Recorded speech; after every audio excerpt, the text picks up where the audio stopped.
Dear student, last lecture ਤੱਕ ਅਸੀਂ ਇਨਰਸ਼ੀਆ ਤੇ ਲੀਨੀਅਰ ਮੋਮੈਂਟਮ ਬਾਰੇ ਆਪਾਂ ਜਿਹੜਾ ਹੈ ਡਿਟੇਲ ਵਿੱਚ ਸਟੱਡੀ ਕਰ ਚੁੱਕੇ ਹਾਂ। Today we are going to discuss the Newton's laws of motion. Newton ਦੇ ਜਿਹੜੇ 3 ਲਾਜ਼ ਨੇ ਉਹਨਾਂ ਬਾਰੇ ਜਿਹੜਾ ਹੁਣ ਅਸੀਂ ਜਿਹੜਾ ਡਿਸਕਸ ਕਰਨ ਜਾ ਰਹੇ ਹਾਂ। First of all, what is Newton's first law of motion? Newton ਦਾ ਜਿਹੜਾ ਪਹਿਲਾ ਲਾਅ ਹੈ ਇਹ ਕੀ ਕਹਿੰਦਾ ਹੈ? ਜੇਕਰ ਕੋਈ ਬਾਡੀ ਤੁਹਾਡੀ ਰੈਸਟ ਵਿੱਚ ਹੈ, ਹਮੇਸ਼ਾ ਹੀ ਰੈਸਟ ਵਿੱਚ ਰਹੇਗੀ ਜਿੰਨਾ ਚਿਰ ਬਾਹਰੋਂ ਅਸੀਂ ਉਹਦੇ ਉੱਪਰ ਕੋਈ ਫੋਰਸ ਅਪਲਾਈ ਨਹੀਂ ਕਰਦੇ। ਜੇ ਉਹ ਯੂਨੀਫਾਰਮਲੀ ਮੂਵ ਕਰ ਰਹੀ ਹੈ ਤੇ ਹਮੇਸ਼ਾ ਯੂਨੀਫਾਰਮਲੀ ਹੀ ਮੂਵ ਕਰਦੀ ਰਹੇਗੀ ਜਿੰਨਾ ਚਿਰ ਬਾਹਰੋਂ ਉਹਦੇ ਉੱਪਰ ਕੋਈ ਅਸੀਂ ਫੋਰਸ ਅਪਲਾਈ ਨਹੀਂ ਕਰਦੇ। ਜੇ ਉਹ ਸਟ੍ਰੇਟ ਲਾਈਨ ਦੇ ਵਿੱਚ ਜਾ ਰਹੀ ਹੈ ਤਾਂ ਹਮੇਸ਼ਾ ਉਹ ਸਟ੍ਰੇਟ ਲਾਈਨ 'ਚ ਜਾਏਗੀ, ਆਪਣੀ ਡਾਇਰੈਕਸ਼ਨ ਜਿਹੜੀ ਹੈ ਚੇਂਜ ਨਹੀਂ ਕਰੇਗੀ। ਕਿੰਨਾ ਚਿਰ? ਜਿੰਨਾ ਚਿਰ ਅਸੀਂ ਬਾਹਰੋਂ ਉਹਨੂੰ ਕੰਪੈਲ ਨਹੀਂ ਕਰਦੇ ਕਿ ਆਪਣੀ ਡਾਇਰੈਕਸ਼ਨ ਜਿਹੜੀ ਹੈ ਚੇਂਜ ਕਰੇ। ਕਹਿਣ ਦਾ ਮਤਲਬ, ਜੇ ਸਟੇਟ ਚੇਂਜ ਕਰਨੀ ਹੈ, ਰੈਸਟ ਤੋਂ ਮੋਸ਼ਨ ਲਿਆਣੀ ਹੈ, ਮੋਸ਼ਨ ਤੋਂ ਰੈਸਟ ਲਿਆਣਾ ਹੈ, ਜਾਂ ਡਾਇਰੈਕਸ਼ਨ ਚੇਂਜ ਕਰਨੀ ਹੈ, ਤਾਂ ਸਾਨੂੰ ਜਿਹੜਾ ਹੈ ਫੋਰਸ ਅਪਲਾਈ ਕਰਨੀ ਹੀ ਪਏਗੀ। ਨਾਓ ਆਓ ਇਹਦੀ ਪਹਿਲਾਂ ਹੁਣ ਅਸੀਂ ਡੈਫੀਨੇਸ਼ਨ ਦੇਖਦੇ ਹਾਂ। It states that every body, ਹਰ ਇੱਕ body continue in its state, ਆਪਣੀ ਸਟੇਟ ਵਿੱਚ ਹਮੇਸ਼ਾ ਕੰਟੀਨਿਊ ਰਹੇਗੀ। ਰੈਸਟ ਵਿੱਚ ਹੈਗਾ ਤੇ ਰੈਸਟ ਰਹੇਗੀ, ਯੂਨੀਫਾਰਮਲੀ ਮੂਵ ਕਰ ਰਹੀ ਹੈ ਤਾਂ ਯੂਨੀਫਾਰਮਲੀ ਰਹੇਗੀ। ਇਹਦਾ ਮਤਲਬ ਹੈ ਕੰਟੀਨਿਊ ਇਨ ਇਟਸ ਸਟੇਟ, ਜਾਂ ਰੈਸਟ ਵਾਲੀ, ਜਾਂ uniform motion in straight line, ਜਾਂ ਸਿੱਧੀ ਚਾਂਦੀ ਰਹੇਗੀ। ਕਿੰਨਾ ਚਿਰ? Unless it is compelled by some external force to change that state. ਜਿੰਨਾ ਚਿਰ ਅਸੀਂ ਬਾਹਰੋਂ ਇਹਦੇ ਉੱਪਰ ਫੋਰਸ ਅਪਲਾਈ ਨਹੀਂ ਕਰਦੇ ਉਹਨਾਂ ਚਿਰ ਉਹਦੀ ਸਟੇਟ ਵਿੱਚ ਬਿਲਕੁਲ ਵੀ ਚੇਂਜ ਨਹੀਂ ਆਏਗੀ। ਨਾਓ ਹੁਣ ਤੁਸੀਂ ਸੋਚਦੇ ਹੋਗੇ ਕਿ ਸਰ ਨੇ ਪਿੱਛੇ ਜਦੋਂ ਇਨਰਸ਼ੀਆ ਬਾਰੇ ਸਮਝਾਇਆ ਸੀ ਤੇ ਉਹ ਵੀ ਡੈਫੀਨੇਸ਼ਨ ਤੇ ਸਰ ਨੇ ਇਸ ਤਰ੍ਹਾਂ ਹੀ ਲਿਖੀ ਸੀ, ਬਟ ਇਹਦੇ ਵਿੱਚ ਤੇ ਉਹਦੇ ਵਿੱਚ ਜਿਹੜਾ ਹੈ ਸਾਡੇ ਕੋਲ ਡਿਫਰੈਂਸ ਹੈ। ਜਿਹੜੀ ਇਨਰਸ਼ੀਆ ਵਾਲੀ ਡੈਫੀਨੇਸ਼ਨ ਹੈ ਉਹਦੇ ਵਿੱਚ ਆਪਾਂ ਕੀ ਡਿਸਕਸ ਕੀਤਾ ਸੀ ਕਿ ਬਾਡੀ ਅਨਏਬਲ ਹੈ ਆਪਣੇ ਆਪ ਆਪਣੀ ਪੋਜੀਸ਼ਨ ਜਿਹੜੀ ਹੈ ਰੈਸਟ ਵਾਲੀ, ਮੋਸ਼ਨ ਵਾਲੀ, ਡਾਇਰੈਕਸ਼ਨ ਚੇਂਜ ਨਹੀਂ ਕਰ ਸਕਦੀ, ਕਿਉਂਕਿ ਉਹਦੇ ਵਿੱਚ ਇਨਐਬਿਲਿਟੀ ਹੈ, ਉਹ ਆਪਣੇ ਆਪ ਆਪਣੀ ਪੋਜੀਸ਼ਨ ਚੇਂਜ ਨਹੀਂ ਕਰ ਸਕਦੀ। ਫਿਰ ਨਿਊਟਨ ਨੇ ਆ ਕੇ ਦੱਸਿਆ ਪਹਿਲੇ ਲਾਅ ਦੇ ਵਿੱਚ, ਜੇ ਉਹ ਆਪਣੀ ਸਟੇਟ ਚੇਂਜ ਨਹੀਂ ਕਰ ਸਕਦੀ ਤੇ ਤੁਸੀਂ ਕੀ ਕਰਨਾ ਹੈ? ਬਾਹਰੋਂ ਉਹਨੂੰ ਕੰਪੈਲ ਕਰਨਾ ਹੈ ਵਿਦ ਸਮ ਐਕਸਟਰਨਲ ਫੋਰਸ। ਬਾਹਰੋਂ ਜਦੋਂ ਫੋਰਸ ਲਗਾਓਗੇ ਫਿਰ ਉਹਦੀ ਜਿਹੜੀ ਹੈ ਸਟੇਟ ਜਿਹੜੀ ਹੈ ਉਹ ਚੇਂਜ ਹੋਏਗੀ। ਇਨਰਸ਼ੀਆ ਵਾਲੀ ਡੈਫੀਨੇਸ਼ਨ 'ਚ ਫੋਰਸ ਦਾ ਨਾਮ ਨਹੀਂ ਆਏਗਾ, ਤੇ ਜਿਹੜੀ ਨਿਊਟਨ ਦੀ ਫਸਟ ਲਾਅ ਵਾਲੀ ਡੈਫੀਨੇਸ਼ਨ ਹੈ ਇਹਦੇ ਵਿੱਚ ਜਿਹੜਾ ਹੈ ਸਾਡੇ ਕੋਲ ਐਕਸਟਰਨਲ ਫੋਰਸ ਸਾਨੂੰ ਲਗਾਣੀ ਹੀ ਪਏਗੀ। ਨਾਓ ਜਦੋਂ ਅਸੀਂ ਬਾਹਰੋਂ ਐਕਸਟਰਨਲ ਫੋਰਸ ਲਗਾਈ, ਇਹਦਾ ਮਤਲਬ ਐਕਸਟਰਨਲ ਫੋਰਸ ਨੇ ਕੀ ਕੀਤਾ? ਰੈਸਟ ਨੂੰ ਮੋਸ਼ਨ 'ਚ ਲਿਆਂਦਾ। ਜਿਹੜੀ ਮੋਸ਼ਨ ਸੀਗੀ ਸਾਡੀ ਉਹਨੂੰ ਅਸੀਂ ਰੈਸਟ ਵਿੱਚ ਲੈ ਕੇ ਆ ਸਕਦੇ ਹਾਂ। ਮੰਨ ਲਓ ਸਾਡੇ ਕੋਲ ਕੋਈ ਕ੍ਰਿਕਟ ਬਾਲ ਆ ਰਹੀ ਹੈ ਤੇ ਅਸੀਂ ਜਿਹੜਾ ਉਹਨੂੰ ਆਪਣੇ ਹੱਥ ਦੇ ਨਾਲ ਅਸੀਂ ਰੋਕ ਲਿਆ, ਇਹਦਾ ਮਤਲਬ ਪਹਿਲਾਂ ਬਾਲ ਮੋਸ਼ਨ ਸੀ, ਜਦੋਂ ਅਸੀਂ ਫੋਰਸ ਲਗਾਈ ਤੇ ਉਹਨੂੰ ਅਸੀਂ ਰੈਸਟ ਵਿੱਚ ਲੈ ਆਏ। ਜਾਂ ਅਸੀਂ ਬਾਲ ਨੂੰ ਅਸੀਂ ਸੁੱਟਦੇ ਹਾਂ, ਪਹਿਲਾਂ ਬਾਲ ਰੈਸਟ ਵਿੱਚ ਸੀ ਤੇ ਜਦੋਂ ਫੋਰਸ ਲਗਾਈ ਉਹਨੂੰ ਅਸੀਂ ਮੋਸ਼ਨ 'ਚ ਲਿਆਂਦਾ। ਜੇ ਅਸੀਂ ਬੈਟ ਦੇ ਨਾਲ, ਮੰਨ ਲਓ ਬਾਲ ਤੁਹਾਡੇ ਵੱਲ ਆ ਰਹੀ ਹੈ ਤਾਂ ਤੁਸੀਂ ਬੈਟ ਦੇ ਨਾਲ ਉਹਨੂੰ ਜਿਹੜਾ ਹੈ ਸਟ੍ਰਾਈਕ ਕਰਦੇ ਜੇ ਤੇ ਬਾਲ ਆਪਣੀ ਡਾਇਰੈਕਸ਼ਨ ਚੇਂਜ ਕਰ ਗਈ, ਇਹਦਾ ਮਤਲਬ ਫੋਰਸ ਜਿਹੜੀ ਹੈ ਡਾਇਰੈਕਸ਼ਨ ਵੀ ਚੇਂਜ ਕਰਦੀ ਹੈ। ਇਹਦਾ ਮਤਲਬ ਇਸ ਡੈਫੀਨੇਸ਼ਨ ਤੋਂ ਸਾਨੂੰ ਕਲੀਅਰ ਹੋ ਗਿਆ ਕਿ ਫੋਰਸ 3 ਵਰਕ ਕਰਦੀ ਹੈ।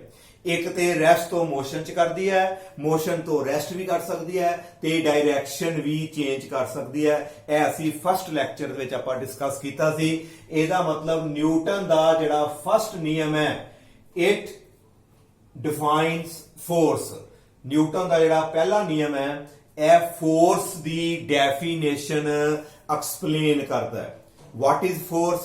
It is push or pull which may change rest into motion, motion into rest, and it may change the direction.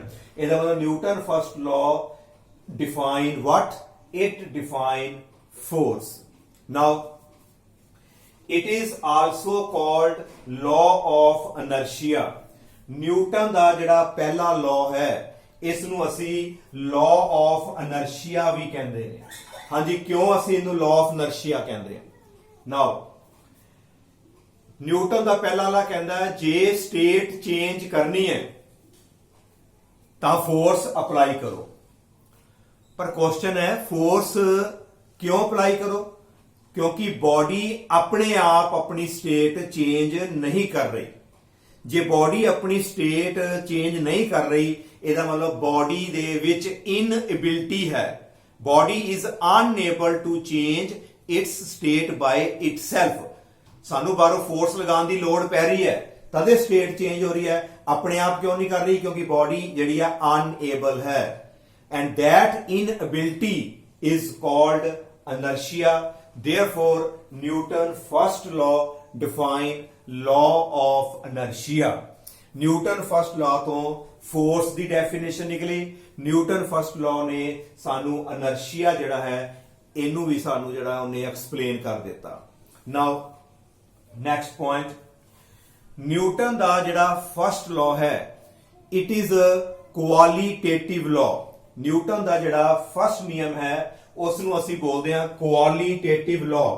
ਤੇ ਕੁਆਲੀਟੇਟਿਵ ਜਿਹੜਾ ਮਤਲਬ ਕੀ ਹੈ ਆਓ ਇਹਦੇ ਬਾਰੇ ਅਸੀਂ ਡਿਸਕਸ ਕਰਦੇ ਹਾਂ। What do you mean by ਕੁਆਲੀਟੇਟਿਵ?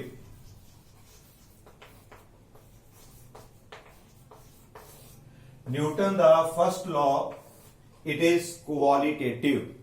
ਇਹਦਾ ਮਤਲਬ ਹੈ ਕਿ ਜੇਕਰ ਰੈਸਟ ਨੂੰ ਮੋਸ਼ਨ ਚ ਲੈ ਕੇ ਆਣਾ ਹੈ, ਕੋਈ ਚੀਜ਼ ਰੈਸਟ ਵਿੱਚ ਪਈ ਹੈ, ਮੈਂ ਉਹਨੂੰ ਕਿਹਾ ਵੀ ਇਹਨੂੰ ਮੋਸ਼ਨ ਚ ਲਿਆਓ, ਤੁਸੀਂ ਕੀ ਕਰੋਗੇ? ਤੁਸੀਂ ਕਹੋਗੇ ਸਰ ਇਹਦੇ ਉੱਤੇ ਮੈਂ ਫੋਰਸ ਅਪਲਾਈ ਕਰਾਂਗਾ। ਮੈਂ ਕਹੂੰਗਾ ਬਿਲਕੁਲ ਠੀਕ ਹੈ, ਕਿਉਂਕਿ ਜਦੋਂ ਅਸੀਂ ਫੋਰਸ ਅਪਲਾਈ ਕਰਾਂਗੇ ਤੇ ਉਹ ਬੋਡੀ ਜਿਹੜੀ ਹੈ ਮੰਨ ਲਓ ਮੋਸ਼ਨ ਚ ਆ ਗਈ। But how much force will be applied? ਕਿੰਨੀ ਫੋਰਸ ਲਗਾਣੀ ਪਏਗੀ ਬੋਡੀ ਜਿਹੜੀ ਮੋਸ਼ਨ ਚ ਆਏਗੀ, ਇਹਦੇ ਬਾਰੇ ਇਸ ਲਾਅ ਦੇ ਵਿੱਚ ਕਿਤੇ ਗੱਲ ਨਹੀਂ ਹੋਈ। ਬਸ ਇਹਨੇ ਕੀ ਕਿਹਾ? ਰੈਸਟ ਤੋਂ ਮੋਸ਼ਨ ਚ ਲਿਆਣਾ ਹੈ ਤੇ ਫੋਰਸ ਲਗਾਣੀ ਪਏਗੀ, ਮੋਸ਼ਨ ਤੋਂ ਰੈਸਟ ਵਿੱਚ ਲੈ ਕੇ ਆਣਾ ਹੈ ਤੇ ਸਾਨੂੰ ਫਿਰ ਵੀ ਫੋਰਸ ਲਗਾਣੀ ਪਏਗੀ। ਬਟ ਹਾਊ ਮਚ ਫੋਰਸ, ਕਿੰਨੀ ਫੋਰਸ ਲਗਾਣੀ ਪਏਗੀ, ਇਹਦੇ ਬਾਰੇ ਇਹਨੇ ਸਾਨੂੰ ਨਹੀਂ ਦੱਸਿਆ। ਇਹਦਾ ਮਤਲਬ ਸਿਰਫ ਇੰਨਾ ਹੀ ਕਿਹਾ ਕਿ ਫੋਰਸ ਲਗਾਣੀ ਪਏਗੀ, ਉਹਦੀ ਅਮਾਉਂਟ ਬਾਰੇ ਸਾਨੂੰ ਇਹਨੇ ਨਹੀਂ ਦੱਸਿਆ। ਇਸ ਕਰਕੇ ਇਹਨੂੰ ਅਸੀਂ ਬੋਲਦੇ ਹਾਂ ਕੁਆਲੀਟੇਟਿਵ। ਸਾਨੂੰ ਕੁਆਂਟੀਟੀ ਨਹੀਂ ਦੱਸੀ ਕਿ ਇੰਨੀ ਫੋਰਸ ਲਗਾਣੀ ਪਏਗੀ। It just gives an idea we have to apply force, but how much force is required? It does not give any information. Therefore, Newton first law is a qualitative law. Now, ਮੰਨ ਲਓ ਸਾਡੇ ਵੱਲ ਜਿਹੜਾ ਹੈ ਇੱਕ cycle ਆ ਰਿਹਾ ਹੈ ਤੇ ਇੱਕ ਆ ਰਹੀ ਹੈ ਸਾਡੇ ਵੱਲ ਕਾਰ। ਮੰਨ ਲਓ ਦੋਨਾਂ ਦਾ ਜਿਹੜਾ ਹੈ ਮੋਮੈਂਟਮ ਸੇਮ ਹੈ, ਮੰਨ ਲਓ ਦੋਨਾਂ ਦੀ ਜਿਹੜੀ ਹੈ ਸਪੀਡ ਮੰਨ ਲਓ ਸੇਮ ਹੈ ਤੇ ਅਸੀਂ ਸਾਈਕਲ ਨੂੰ ਤੇ ਰੋਕ ਸਕਦੇ ਹਾਂ, ਪਰ ਕਾਰ ਨੂੰ ਰੋਕਣ ਵਾਸਤੇ ਸਾਨੂੰ ਫੋਰਸ ਜ਼ਿਆਦਾ ਲਗਾਣੀ ਪਏਗੀ ਕਿਉਂਕਿ ਦੋਨਾਂ ਕੇਸਾਂ ਵਿੱਚ ਫੋਰਸ ਡਿਫਰੈਂਟ ਹੈ। ਹੁਣ ਕਿੰਨੀ ਫੋਰਸ ਲਗਾਣੀ ਪਏਗੀ ਉਹ ਡਿਪੈਂਡ ਕਰਦੀ ਹੈ ਕਿ ਪਹਿਲਾਂ ਬੋਡੀ ਜਿਹੜੀ ਜਿਹਨੂੰ ਰੋਕਣਾ ਹੈ ਉਹਦਾ ਮਾਸ ਕਿੰਨਾ ਹੈ। ਦੂਸਰਾ ਡਿਪੈਂਡ ਕਰਦੀ ਹੈ ਕਿ ਉਸ ਬੋਡੀ ਦੀ ਐਕਸਲਰੇਸ਼ਨ ਕਿੰਨੀ ਹੈ, ਉਹਦੀ ਜਿਹੜੀ ਹੈ ਵੈਲੋਸਿਟੀ ਕਿਸ ਰੇਟ ਦੇ ਨਾਲ ਜਿਹੜੀ ਹੈ ਉਹ ਚੇਂਜ ਹੋ ਰਹੀ ਹੈ, ਉਹਦੇ ਉੱਪਰ ਵੀ ਜਿਹੜਾ ਹੈ ਫੋਰਸ ਡਿਪੈਂਡ ਕਰਦੀ ਹੈ। ਫਸਟ ਲਾਅ ਨੇ ਸਾਨੂੰ ਕੋਈ ਇਹਦੇ ਬਾਰੇ ਇਨਫੋਰਮੇਸ਼ਨ ਨਹੀਂ ਦਿੱਤੀ, ਇਹਨੇ ਇੰਨਾ ਹੀ ਕਿਹਾ ਕਿ ਫੋਰਸ ਲਗਾ ਲਓ ਤੇ ਸਟੇਟ ਚੇਂਜ ਕਰ ਲਓ। ਪਰ ਕਿੰਨੀ ਫੋਰਸ ਲਗਾਈਏ ਇਹਦੇ ਬਾਰੇ ਸਾਨੂੰ ਇਨਫੋਰਮੇਸ਼ਨ ਸਾਨੂੰ ਮਿਲੇਗੀ Newton's second law of motion. Now ਅਗਲਾ ਜਿਹੜਾ ਸਾਡੇ ਕੋਲ ਲਾਅ ਹੈ that is Newton's second law of motion। ਤੇ ਜਿਹੜਾ ਨਿਊਟਨ ਦਾ ਜਿਹੜਾ ਸਾਡੇ ਕੋਲ ਸੈਕੰਡ ਲਾਅ ਹੈ it is quantitative law। ਇਹ ਸਾਡਾ ਜਿਹੜਾ ਲਾਅ ਹੈ ਕੁਆਂਟੀਟੇਟਿਵ ਲਾਅ। ਕੁਆਂਟੀਟੇਟਿਵ ਲਾਅ ਦਾ ਮਤਲਬ ਇੱਥੋਂ ਸਾਨੂੰ ਇੱਕ ਫਾਰਮੂਲਾ ਬਣਾਵਾਂਗੇ ਆਪਾਂ ਜਿੱਥੋਂ ਸਾਨੂੰ ਪਤਾ ਲੱਗੇਗਾ ਕਿੰਨੀ ਬੋਡੀ ਦਾ ਮਾਸ ਹੋਵੇ, ਉਹਦੇ ਅਕੋਰਡਿੰਗ ਉਹਨੂੰ ਰੋਕਣ ਵਾਸਤੇ ਜਾਂ ਉਹਨੂੰ ਮੋਸ਼ਨ ਚ ਲਿਆਉਣ ਵਾਸਤੇ ठीक है, किन्नी एक्सेलरेशन चाहिए है ਉਹਦੇ ਅਕੋਰਡਿੰਗ ਸਾਨੂੰ ਕਿੰਨੀ ਫੋਰਸ ਬਾਹਰੋਂ ਜਿਹੜੀ ਹੈ ਲਗਾਣੀ ਪਏਗੀ। ਆਓ ਇਹਦੇ ਬਾਰੇ ਜਿਹੜਾ ਅਸੀਂ ਸਟੱਡੀ ਕਰਾਂਗੇ Newton second law of motion. ਤੇ ਇਹੋ ਸਾਡਾ ਜਿਹੜਾ ਹੈ ਮੇਨ ਲਾਅ ਜੇ ਇਹ ਯਾਦ ਰੱਖਣਾ ਹੈ। ਨਿਊਟਨ ਸੈਕੰਡ ਲਾਅ ਜਿਹੜਾ ਹੈ ਸਾਡਾ ਜਿਹੜਾ ਮੇਨ ਲਾਅ। ਬਾਕੀ ਜਿਹੜੇ ਦੋ ਲਾਅਸ ਨੇ ਫਸਟ ਤੇ ਥਰਡ ਉਹ ਸੈਕੰਡ ਦੇ ਅੰਦਰ ਹੀ ਕੰਟੇਨਡ ਨੇ। ਮੇਨ ਲਾਅ ਜਿਹੜਾ ਹੈ ਰੀਅਲ ਲਾਅ ਜਿਹੜਾ ਹੈ ਸਾਡਾ ਉਹ ਨਿਊਟਨ ਸੈਕੰਡ ਲਾਅ ਹੀ ਹੈ। ਆਓ ਇਸ ਨੂੰ ਅਸੀਂ ਜਿਹੜਾ ਹੈ ਸਮਝਦੇ ਹਾਂ। ਮੰਨ ਲਓ ਕਿ ਇੱਕ ਬੋਡੀ ਸਾਡੀ ਜਿਹੜੀ ਹੈ ਰੈਸਟ ਵਿੱਚ ਪਈ ਹੈ। Suppose a ball is lying on a floor at rest. ਜੇ ਬਾਲ ਰੈਸਟ ਵਿੱਚ ਹੈ ਤੇ ਇਹਦਾ ਜਿਹੜਾ ਮੋਮੈਂਟਮ ਜਿਹੜਾ ਹੋਏਗਾ ਲੀਨੀਅਰ ਮੋਮੈਂਟਮ ਉਹ ਸਾਡਾ ਕਿੰਨਾ ਹੋਏਗਾ 0, ਕਿਉਂਕਿ ਬਾਲ ਜਿਹੜੀ ਹੈ ਰੈਸਟ ਵਿੱਚ ਹੈ। ਇਹਦੀ ਵੈਲੋਸਿਟੀ ਸਪੀਡ 0 ਹੈ। ਜੇ ਵੈਲੋਸਿਟੀ 0 ਹੈ ਰੈਸਟ ਕਰਕੇ ਤੇ ਇਹਦਾ ਜਿਹੜਾ ਮੋਮੈਂਟਮ ਹੈ ਇਹਦੇ ਵਿੱਚ ਮੋਸ਼ਨ ਨਹੀਂ ਹੈ। ਮੋਮੈਂਟਮ ਕਿੰਨਾ ਹੈ 0। ਪਰ ਜੇ ਮੈਂ ਬਾਡੀ ਨੂੰ ਮੋਸ਼ਨ 'ਚ ਲਿਆਣਾ ਚਾਹੁੰਦਾ ਕਿ ਮੇਰੀ ਬਾਡੀ ਜਿਹੜੀ ਹੈ ਉਹ ਮੋਸ਼ਨ 'ਚ ਆ ਜਾਏ।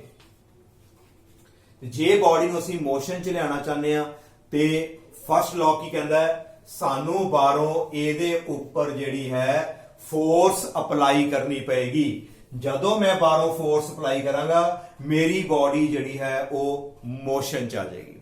ਨਾਓ ਜਦੋਂ ਬਾਡੀ ਮੋਸ਼ਨ 'ਚ ਆਈ ਇਹਦਾ ਮਤਲਬ ਹੈ ਕਿ ਹੁਣ ਇਹਦੇ ਕੋਲ ਮੋਮੈਂਟਮ ਆ ਗਿਆ, ਕਿਉਂਕਿ ਮੰਨ ਲਓ ਕਿ ਇਹਦੀ ਸਪੀਡ ਕਿੰਨੀ ਹੋ ਗਈ v ਤੇ ਬਾਡੀ ਦਾ ਮੋਮੈਂਟਮ ਕਿੰਨਾ ਆ ਗਿਆ mv। ਪਹਿਲਾ ਮੋਮੈਂਟਮ ਕਿੰਨਾ ਸੀ 0, ਹੁਣ ਉਹਨੇ ਆਪਣਾ ਜਿਹੜਾ ਹੈ ਮੋਮੈਂਟਮ ਗੇਨ ਕਰ ਲਿਆ। ਨਾਓ ਇਹ ਜਿਹੜੀ ਚੇਂਜ ਆਈ ਮੋਮੈਂਟਮ ਦੇ ਵਿੱਚ ਚੇਂਜ ਆਈ, ਪਹਿਲਾ 0 ਹੁਣ ਤੁਹਾਡਾ ਆ ਗਿਆ mv। ਦਿਸ ਚੇਂਜ ਇਨ ਮੋਮੈਂਟਮ ਜਿਹੜੀ ਹੈ ਇਹਨੂੰ ਲੈ ਕੇ ਕੌਣ ਆਇਆ? ਇਹ ਜਿਹੜੀ ਮੋਮੈਂਟਮ ਚ ਚੇਂਜ ਆਈ ਹੈ ਟਾਈਮ ਦੇ ਅਕੋਰਡਿੰਗ, ਇਹ ਚੇਂਜ ਨੂੰ ਪੈਦਾ ਕਰਨ ਵਾਲਾ ਕੌਣ ਹੈਗਾ ਸਾਡੇ ਕੋਲ? ਫੋਰਸ। ਕਹਿਣ ਦਾ ਮਤਲਬ ਜੇ ਬਾਹਰੋਂ ਫੋਰਸ ਅਪਲਾਈ ਕਰਾਂਗੇ ਫਿਰ ਬਾਡੀ ਦੇ ਮੋਮੈਂਟਮ ਦੇ ਵਿੱਚ ਜਿਹੜੀ ਹੈ ਉਹ ਟਾਈਮ ਦੇ ਅਕੋਰਡਿੰਗ ਚੇਂਜ ਪ੍ਰੋਡਿਊਸ ਹੋਏਗੀ। ਜਿੰਨੀ ਬਾਹਰੋਂ ਫੋਰਸ ਅਸੀਂ ਜ਼ਿਆਦਾ ਅਪਲਾਈ ਕਰਾਂਗੇ ਉਹਨਾਂ ਸਾਡਾ ਜਿਹੜਾ ਹੈ rate of change of momentum ਜਿਹੜਾ ਹੈ ਉਹ ਜ਼ਿਆਦਾ ਹੋਏਗਾ। Rate of change of momentum ਦਾ ਮਤਲਬ ਮੋਮੈਂਟਮ ਦੇ ਵਿੱਚ ਜਿਹੜੀ ਚੇਂਜ ਆਏਗੀ ਉਹ ਜ਼ਿਆਦਾ ਪੈਦਾ ਹੋਏਗੀ। It means the rate of change of momentum is directly proportional to the force applied। ਜਿੰਨੀ ਫੋਰਸ ਜ਼ਿਆਦਾ ਓਨੀ ਸਾਡੀ rate of change of momentum ਜਿਹੜਾ ਹੈ ਉਹ ਵੀ ਸਾਡੇ ਕੋਲ ਜਿਹੜਾ ਹੈ ਉਹ ਜ਼ਿਆਦਾ ਆਏਗਾ। ਇਹ ਮੈਂ ਤੁਹਾਨੂੰ ਸਮਝਾਉਣ ਵਾਸਤੇ ਕੀਤਾ ਸੀ। ਆਓ ਇਹਦੀ ਜਿਹੜੀ ਹੈ ਹੁਣ ਅਸੀਂ ਡੈਫੀਨੇਸ਼ਨ ਜਿਹੜੀ ਲਿਖਦੇ ਹਾਂ। ਇਟ ਸਟੇਟਸ that, ਨਾਲ ਨਾਲ ਤੁਸੀਂ ਨੋਟ ਕਰ ਸਕਦੇ ਹੋ, it states that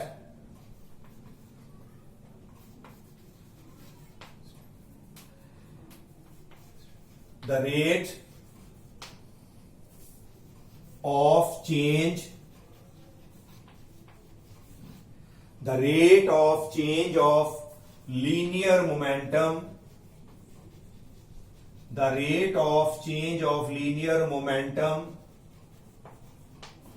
is directly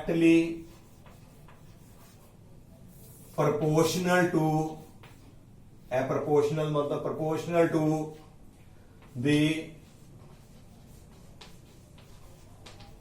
applied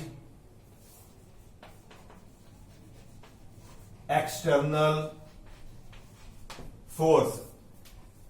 It states that the rate of change of linear momentum is directly proportional to the applied external force। ਜਿੰਨੀ ਬਾਹਰੋਂ ਫੋਰਸ ਜ਼ਿਆਦਾ ਅਪਲਾਈ ਕਰਾਂਗੇ ਉਹਨਾਂ ਸਾਡਾ ਜਿਹੜਾ ਹੈ rate of change of momentum ਜਿਹੜਾ ਹੈ ਉਹ ਜ਼ਿਆਦਾ ਆਏਗਾ। ਐਂਡ ਇੱਥੇ ਲਿਖਣਾ ਨਾਲ ਅਸੀਂ and this change takes place in the direction of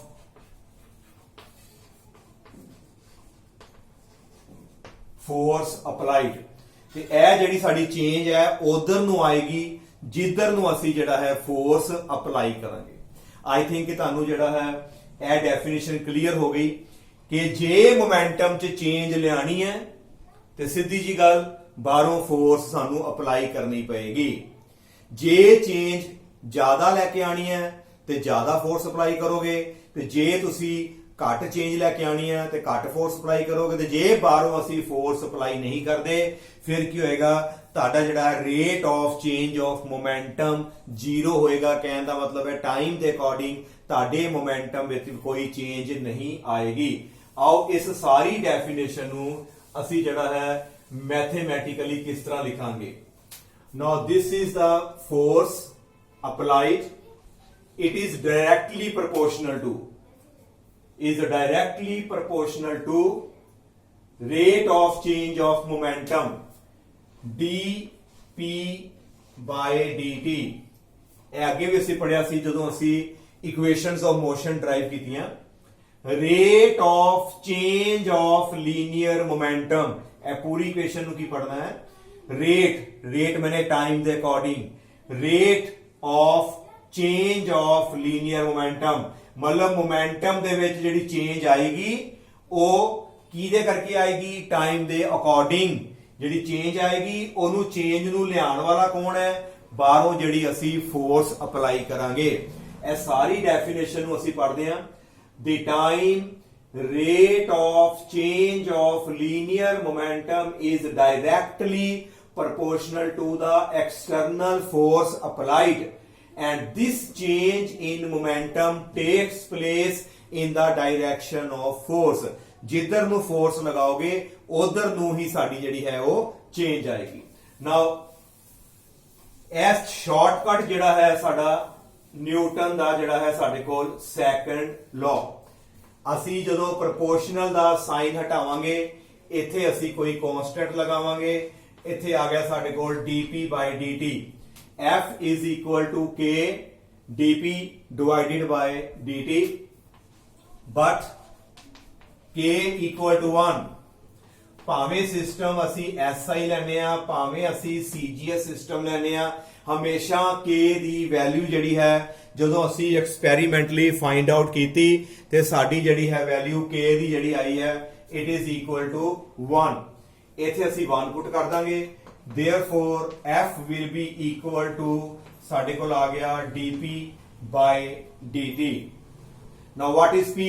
p is the linear momentum ਤੇ p ਦਾ ਫਾਰਮੂਲਾ ਤੁਹਾਨੂੰ ਯਾਦ ਹੈ p is equal to mv।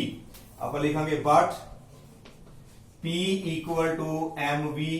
ਅਸੀਂ ਇੱਥੇ p ਦੀ ਜਗ੍ਹਾ ਦੇ ਉੱਤੇ ਜਿਹੜਾ ਹੈ ਇਹਦੀ ਵੈਲਿਊ ਪੁੱਟ ਕਰਾਂਗੇ mv, therefore we get ਸਾਡੇ ਕੋਲ ਕੀ ਆ ਜਾਏਗਾ? ਮੈਂ ਇੱਥੋਂ ਜਿਹੜਾ ਹੈ ਲਾਈਨ ਮਾਰ ਕੇ ਇਸ ਸਾਈਡ ਤੇ ਲਿਖਣ ਲੱਗਾ। ਸਾਡੇ ਕੋਲ ਆ ਜਾਏਗਾ f equal to f ਦੀ ਜਿਹੜੀ ਹੈ ਸਾਡੀ ਵੈਲਿਊ ਕਿੰਨੀ ਆ ਜਾਏਗੀ?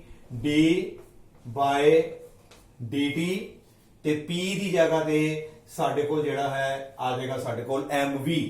p ਦੀ ਵੈਲਿਊ ਅਸੀਂ ਇੱਥੇ ਪੁੱਟ ਕਰ ਦਿੱਤੀ ਤੇ ਸਾਨੂੰ ਜੇ ਯਾਦ ਹੋਵੇ ਕਾਂਸਟੈਂਟ ਚੀਜ਼ ਨੂੰ ਹਮੇਸ਼ਾ ਡਿਫਰੈਂਸ਼ੀਏਸ਼ਨ ਤੋਂ ਅਸੀਂ ਬਾਹਰ ਨਿਕਾਲ ਦਿੰਦੇ ਆ। ਸਾਡੇ ਕੋਲ ਕੀ ਆਇਆ? m ਵਿੱਚੋਂ ਬਾਹਰ ਆ ਜਾਏਗਾ ਬਿਕੋਜ਼ ਮਾਸ ਇਜ਼ ਕਾਂਸਟੈਂਟ ਤੇ ਸਾਡੇ ਕੋਲ ਬਾਕੀ ਕੀ ਬਚੇਗਾ? d by dt of v। ਅੰਦਰ ਸਾਡੇ ਕੋਲ ਜਿਹੜਾ ਹੈ v ਰਹਿ ਗਿਆ। Now students please tell what is this? ਪਹਿਲਾਂ ਜਿਹਨੂੰ ਪੜ੍ਹ ਕੇ ਦੇਖੋ। rate of change of velocity, velocity ਦੇ ਵਿੱਚ time ਦੇ ਅਕੋਰਡਿੰਗ ਚੇਂਜ ਆਣੀ। velocity, change in velocity over change in time। ਇਹ ਫਾਰਮੂਲਾ ਕਿਹਦਾ ਹੁੰਦਾ ਹੈ? d ਦਾ ਮਤਲਬ ਸਭ ਨੂੰ ਪਤਾ ਹੈ change in velocity divided by change in time, it is acceleration। it means f is equal to mass into acceleration because dv by dt is equal to a। ਇਹ ਤੁਸੀਂ ਪਿੱਛੇ ਯੂਨੀਫਾਰਮ ਐਕਸਲਰੇਟਿਡ ਮੋਸ਼ਨ ਦੀਆਂ ਜਿਹੜੀ equations drive ਕੀਤੀਆਂ ਉੱਥੇ ਅਸੀਂ ਇਹ formula ਪੜਿਆ ਸੀ ਕਿ dv by dt is equal to a, acceleration। Now F is equal to ਸਾਡੇ ਕੋਲ ਆ ਗਿਆ ma। ਬੇਟਾ ਇਹ ਫਾਰਮੂਲਾ ਜਿਹੜਾ ਹੈ ਆਲਰੇਡੀ ਅਸੀਂ ਜਦੋਂ ਆਪਾਂ ਫੋਰਸ ਦੀ ਡਾਇਮੈਂਸ਼ਨ ਲਿਖਦੇ ਆ ਉਹਦੇ ਵਿੱਚ ਅਸੀਂ ਇਸ ਫਾਰਮੂਲੇ ਨੂੰ ਅਸੀਂ ਆਲਰੇਡੀ ਜਿਹੜਾ ਹੈ ਉਹ ਵਰਤਿਆ ਹੋਇਆ। Now F is equal to ma। This is Newton second law. ਇੱਕ ਸਾਡੇ ਕੋਲ ਫਾਰਮੂਲਾ ਜਿਹੜਾ ਹੈ ਤਿਆਰ ਹੋ ਗਿਆ। ਇੱਥੋਂ ਸਾਨੂੰ ਪਤਾ ਲੱਗ ਗਿਆ ਜੇਕਰ ਸਾਨੂੰ ਬਾਡੀ ਦਾ ਮਾਸ ਪਤਾ ਹੋਵੇ ਉਹਦੇ ਵਿੱਚ ਕਿੰਨੀ ਐਕਸਲਰੇਸ਼ਨ ਪੈਦਾ ਕਰਨੀ ਹੈ ਉਹ ਸਾਨੂੰ ਪਤਾ ਹੋਵੇ, ਅਸੀਂ ਦੋਨਾਂ ਨੂੰ ਮਲਟੀਪਲਾਈ ਕਰਕੇ ਬਾਹਰੋਂ ਕਿੰਨੀ ਫੋਰਸ ਲਗਾਣੀ ਪਏਗੀ ਉਹ ਅਸੀਂ ਕੈਲਕੂਲੇਟ ਕਰ ਸਕਦੇ ਹਾਂ। ਇਸ ਕਰਕੇ ਨਿਊਟਨ ਦਾ ਜਿਹੜਾ ਸੈਕੰਡ ਲਾਅ ਹੈ ਇਹਨੂੰ ਅਸੀਂ ਬੋਲਦੇ ਹਾਂ ਕੁਆਂਟੀਟੇਟਿਵ ਲਾਅ, ਕਿਉਂਕਿ ਇਸ ਲਾਅ ਨੇ ਸਾਨੂੰ ਜਿਹੜਾ ਹੈ ਪੂਰਾ ਫਾਰਮੂਲਾ ਜਿਹੜਾ ਹੈ ਡਰਾਈਵ ਕਰਕੇ ਦਿੱਤਾ ਕਿ ਇਹਨਾਂ ਮਾਸ ਜੇ ਇੰਨੀ ਐਕਸਲਰੇਸ਼ਨ ਚਾਹੀਦੀ ਹੈ ਤੇ ਦੱਸੋ ਕਿੰਨੀ ਫੋਰਸ ਲਗਾਣੀ ਪਏਗੀ। ਅਸੀਂ ਇਹ ਚ ਵੈਲਿਊ ਪੁੱਟ ਕਰਕੇ ਉਸ ਫੋਰਸ ਦੀ ਜਿਹੜੀ ਹੈ ਆਪਾਂ ਵੈਲਿਊ ਕੈਲਕੂਲੇਟ ਕਰ ਸਕਦੇ ਹਾਂ। Now this is the Newton's second law of motion. ਹੁਣ ਨਿਊਟਨ ਸੈਕੰਡ ਲਾਅ ਜਾਂ ਤੇ ਅਸੀਂ ਇੰਜ ਲਿਖ ਦਾਂਗੇ ਜਾਂ ਨਿਊਟਨ ਦਾ ਸੈਕੰਡ ਲਾਅ ਇੰਜ ਲਿਖਿਆ ਜਾਏਗਾ। ਇਹਨਾਂ ਦੋਨਾਂ ਫਾਰਮੂਲੇ ਨੂੰ ਨੋਟ ਕਰ ਲਓ।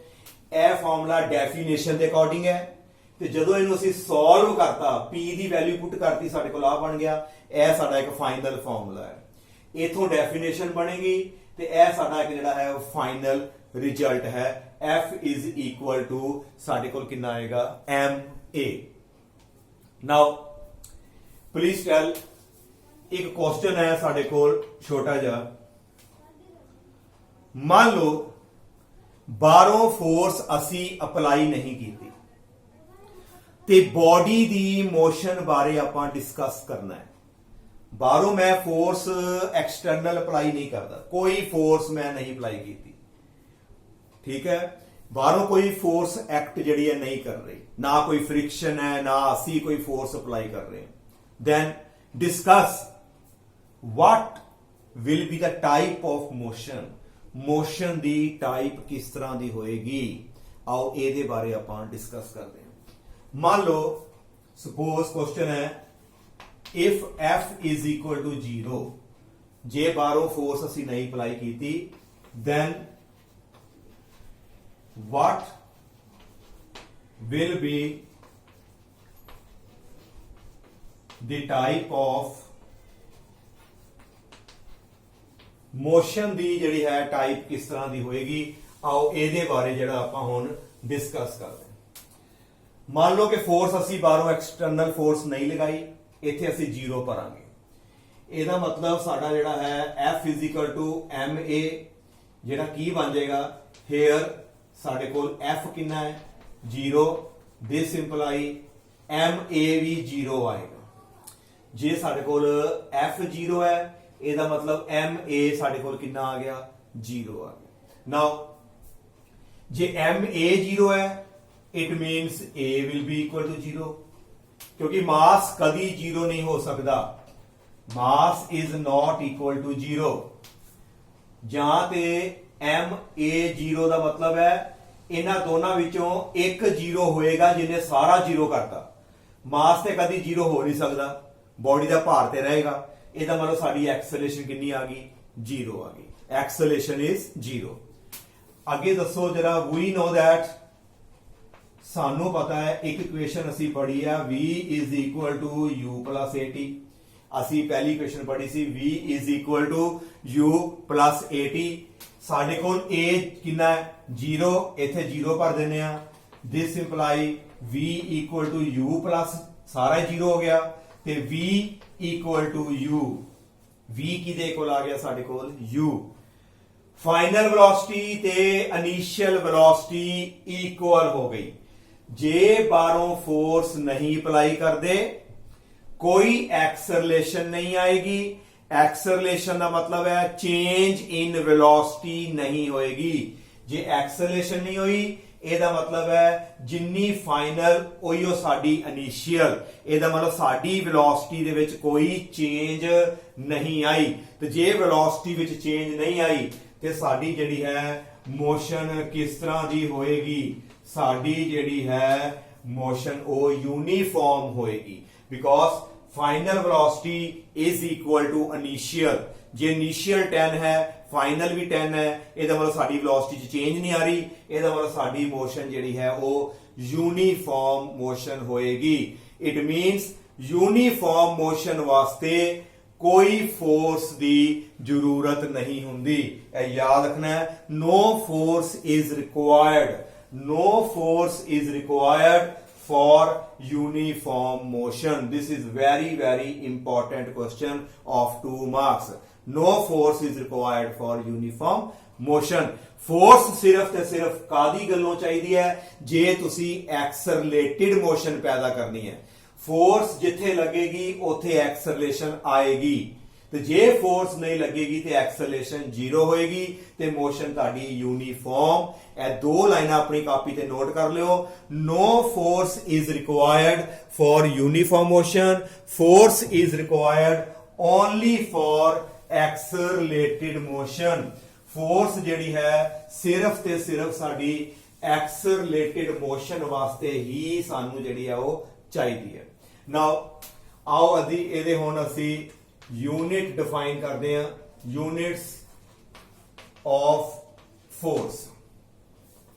ਸਭ ਨਾਲੋਂ ਪਹਿਲਾ ਜਿਹੜਾ ਹੈ ਸਾਡੇ ਕੋਲ ਜਿਹੜਾ ਯੂਨਿਟ ਹੈ ਇਟ ਇਜ਼ ਨਿਊਟਨ, ਜਿਹਨੂੰ ਅਸੀਂ ਕੈਪੀਟਲ N ਦੇ ਨਾਲ ਲਿਖਦੇ ਹਾਂ। ਤੇ ਇਹ ਸਾਡਾ ਜਿਹੜਾ ਯੂਨਿਟ ਕਿਹੜਾ ਹੈਗਾ, SI ਯੂਨਿਟ, ਨਾਲੇ ਜਿਹੜਾ ਹੈ it is absolute unit of force. Absolute unit ਇਹ ਕਾਹਦਾ ਯੂਨਿਟ ਹੈ, ਸਾਡੇ ਕੋਲ force the absolute unit.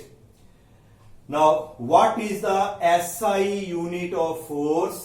It is the Newton। ਤੇ ਐਬਸੋਲੂਟ ਦਾ ਮਤਲਬ ਹੁੰਦਾ ਹੈ ਜਿੱਥੇ ਮਰਜ਼ੀ ਚਲੇ ਜਾਓ, ਯੂਨੀਵਰਸ ਦੇ ਵਿੱਚ ਜਿਹੜੀ ਮਰਜ਼ੀ ਜਗ੍ਹਾ ਤੇ ਚਲੇ ਜਾਓ, 1 ਨਿਊਟਨ ਦੀ ਜਿਹੜੀ ਵੈਲਿਊ ਹੈ ਉਹ ਕਦੀ ਵੀ ਚੇਂਜ ਨਹੀਂ ਹੁੰਦੀ। ਐਬਸੋਲੂਟ ਹਰ ਜਗ੍ਹਾ ਤੇ ਇਹ ਜਿਹੜੀ ਵੈਲਿਊ ਹੈ ਉਹ ਫਿਕਸ ਰਹੇਗੀ। It means the absolute unit of force। ਹਾਂਜੀ, ਐਬਸੋਲੂਟ ਯੂਨਿਟ ਕਿਹੜਾ ਹੈ, ਨਿਊਟਨ। ਆਓ ਇਹਦੀ ਡੈਫੀਨੇਸ਼ਨ ਨੂੰ ਸਮਝਦੇ ਹਾਂ। ਸਾਨੂੰ ਕੀ ਪਤਾ ਹੈ, F is equal to ma। ਇਹਦੀ ਡੈਫੀਨੇਸ਼ਨ ਬੇਟਾ ਜਿਸ ਤਰ੍ਹਾਂ ਮੈਂ ਬੋਲਾਂਗਾ ਅੱਗੇ ਤੋਂ ਡੈਫੀਨੇਸ਼ਨ ਤੁਸੀਂ ਆਪ ਬਣਾਣੀ ਹੈ, ਇਹਨੂੰ ਸਿੱਖਣਾ ਹੈ ਜ਼ਰੂਰ, ਕਦੀ ਵੀ ਕ੍ਰੈਮਿੰਗ ਨਹੀਂ ਕਰਨੀ। ਨਾਓ F is equal to ma, ਇਹ ਫਾਰਮੂਲਾ ਪਤਾ ਹੈ। ਅਸੀਂ ਕਿਹਨੂੰ ਡਿਫਾਈਨ ਕਰਨਾ ਹੈ, ਨਿਊਟਨ ਨੂੰ। F ਦੀ ਜਗ੍ਹਾ ਤੇ ਅਸੀਂ ਨਿਊਟਨ ਲਿਖਤਾ ਕਿਉਂਕਿ ਅਸੀਂ ਨਿਊਟਨ ਬਾਰੇ ਗੱਲ ਕਰਨੀ ਹੈ। ਇਹਦਾ SI ਯੂਨਿਟ ਅਸੀਂ ਨਿਊਟਨ ਭਰਤਾ। M ਮਾਸ, ਮਾਸ ਦਾ SI ਯੂਨਿਟ ਸਾਨੂੰ ਪਤਾ ਹੈ ਕਿਲੋਗ੍ਰਾਮ। ਅੱਗੇ ਆ ਗਿਆ A ਐਕਸਲਰੇਸ਼ਨ, ਇਹਦਾ SI unit metre per second square. ਇਹਦਾ ਮਤਲਬ 1 ਨਿਊਟਨ ਕਿਹਦੇ ਇਕੁਅਲ ਆ ਗਿਆ, 1 kg, 1 into 1 kg metre per second square. It is the value of 1 Newton। 1 Newton ਨੂੰ ਅਸੀਂ ਜੇ ਫਰਦਰ ਜਿਹੜੇ ਨੂੰ ਆਪਾਂ ਸੈਪਰੇਟ ਕਰਦੇ ਹਾਂ ਇਹਦੇ ਪਾਰਟਸ ਦੇ ਵਿੱਚ, ਸਾਡੇ ਕੋਲ ਕੀ ਆਂਦਾ ਹੈ, 1 Newton is equal to 1 kg metre per second square. ਆਓ ਇਹਦੀ ਡੈਫੀਨੇਸ਼ਨ ਬਣਾਉਣ ਦੀ ਕੋਸ਼ਿਸ਼ ਕਰੀਏ। ਦੇਖੋ ਇੱਥੋਂ ਸ਼ੁਰੂ ਕਰਨਾ ਹੈ। Force is said to be 1 Newton. Force ਨੂੰ ਅਸੀਂ 1 ਨਿਊਟਨ ਕਹਾਂਗੇ। Force is said to be 1 Newton if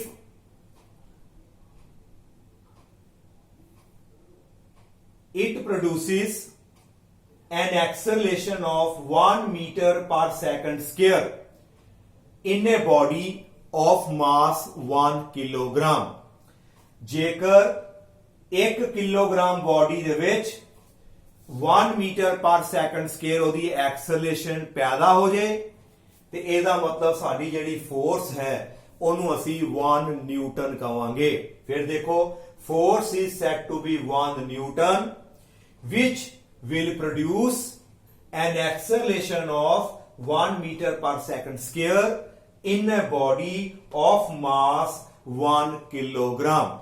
ਇਸ ਤਰ੍ਹਾਂ ਬੇਟਾ ਅਸੀਂ ਇਹਦੀ ਡੈਫੀਨੇਸ਼ਨ ਬਣਾਉਣੀ ਹੈ। ਇਹ ਡੈਫੀਨੇਸ਼ਨ ਤੁਸੀਂ ਬੁੱਕ ਤੋਂ ਵੀ ਦੇਖ ਸਕਦੇ ਹੋ, ਪਰ ਲੇਕਿਨ ਜਿਹੜਾ ਇਹਨੂੰ ਕਦੀ ਕ੍ਰੈਮਿੰਗ ਨਹੀਂ ਕਰਨੀ। ਫਿਰ ਦੇਖ ਲਓ, ਫੋਰਸ 1 ਨਿਊਟਨ ਤਾਂ ਹੋਏਗੀ ਜੇਕਰ ਇੰਨੀ ਐਕਸਲੇਸ਼ਨ ਪੈਦਾ ਹੋਵੇ ਕਿਹਦੇ ਵਿੱਚ, ਜਦੋਂ ਬਾਡੀ ਦਾ ਮਾਸ ਸਾਡੇ ਕੋਲ ਕਿੰਨਾ ਹੋਏਗਾ 1 ਕਿਲੋਗ੍ਰਾਮ, ਤੇ ਐਕਸਲੇਸ਼ਨ ਕਿੱਧਰ ਨੂੰ ਪੈਦਾ ਹੋਏਗੀ, ਜਿੱਧਰ ਨੂੰ ਸਾਡੀ ਜਿਹੜੀ ਹੈ ਫੋਰਸ ਅਸੀਂ ਅਪਲਾਈ ਕਰਾਂਗੇ। ਤੇ ਜੇ ਅਸੀਂ ਗੱਲ ਕਰਦੇ ਹਾਂ ਸੀਜੀਐਸ ਸਿਸਟਮ ਦੀ, ਤੇ ਸੀਜੀਐਸ ਜਿਹੜਾ ਸਾਡੇ ਕੋਲ ਸਿਸਟਮ ਹੈ ਇਹਦੇ ਵਿੱਚ ਜਿਹੜੀ ਫੋਰਸ ਹੈ ਇਹਦਾ ਜਿਹੜਾ ਯੂਨਿਟ ਹੁੰਦਾ ਹੈ it is dyne, ਅਸੀਂ ਆਲਰੇਡੀ ਵੀ ਡਿਸਕਸ ਕੀਤਾ ਹੈ। what is the CGS unit of force, it is dyne। ਤੇ ਇੱਥੇ ਅਸੀਂ ਜਦੋਂ F ਹੈ, F ਦੀ ਜਗ੍ਹਾ ਤੇ ਅਸੀਂ ਕਿੰਨਾ ਭਰ ਦਾਂਗੇ, ਹੁਣ F ਦੀ ਜਗ੍ਹਾ ਤੇ ਹੁਣ CGS ਸਿਸਟਮ ਹੈ, ਇਹਦੀ ਜਗ੍ਹਾ ਤੇ ਅਸੀਂ ਲਿਖ ਦਿੱਤਾ 1 dyne, ਮਾਸ ਆ ਜਾਏਗਾ 1 ਗ੍ਰਾਮ ਚ, ਤੇ ਐਕਸਲੇਸ਼ਨ ਆ ਜਾਏਗੀ 1 ਸੈਂਟੀਮੀਟਰ ਪਰ ਸੈਕੰਡ ਸਕੁਅਰ। ਸੈਂਟੀਮੀਟਰ ਪਰ ਸੈਕੰਡ ਸਕੁਅਰ ਚ ਮਾਸ ਆ ਗਿਆ ਗ੍ਰਾਮ ਚ, ਤੇ ਫੋਰਸ ਆ ਗਈ ਡਾਈਨ ਚ। ਇਹਦਾ ਮਤਲਬ force is said to be 1 dyne, ਆਪਣੇ ਅਕੋਰਡਿੰਗ ਬਣਾਓ। Force is said to be 1 dyne if it produces an acceleration of 1 centimeter per second square in a body of mass 1 gram। I think ਕਿ ਤੁਹਾਨੂੰ ਜਿਹੜਾ ਇਸ ਤੱਕ ਸਾਰਾ clear ਹੋ ਗਿਆ। ਨੈਕਸਟ ਲੈਕਚਰ ਦੇ ਵਿੱਚ ਜਿਹੜਾ ਹੈ ਮੈਂ ਇਹਦੇ ਜਿਹੜੇ ਨੇ ਗ੍ਰੈਵੀਟੇਸ਼ਨਲ ਯੂਨਿਟਸ ਵੀ ਨੇ ਫੋਰਸ ਦੇ, ਉਹ ਮੈਂ ਸੈਕੰਡ ਲੈਕਚਰ ਦੇ ਵਿੱਚ ਮੈਂ ਜਿਹੜਾ ਹੈ ਉਹ ਡਿਸਕਸ ਕਰਾਂਗਾ। Thank you.